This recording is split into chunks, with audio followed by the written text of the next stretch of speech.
انظروا إلى هذا المنظر العنيف والمخيف في واد عوريف. ماء قوي وليس بخفيف. الأمطار الغزيرة والوفيرة.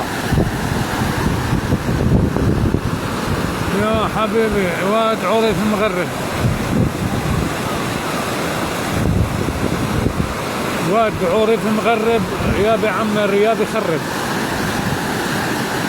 لا أحد يستطيع السباحة في هذه المياه. نعم، من الأمطار التي هطلت هذه الليلة.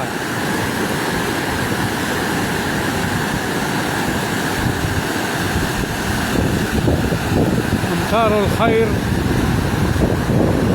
مثل الدير. ولسه الحبل على الجرار والوضع بعده شغال، لسه في أمطار يعني.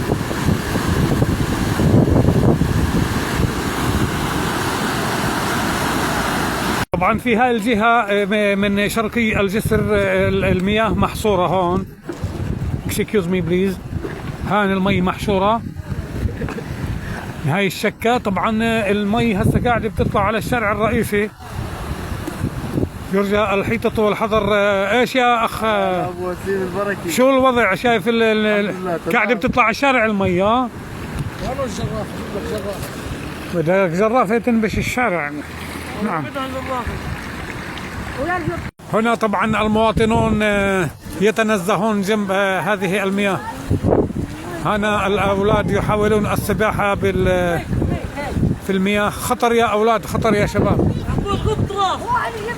خطر خطر. نعم، من الجهة الغربية تندفع المياه بهذا الشكل إخواني.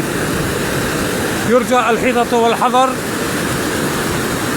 إذا الأمطار هطلت يجب أن تكونوا حذرين إخواني، لأنه هان الشارع قاعد بتسكر من المي.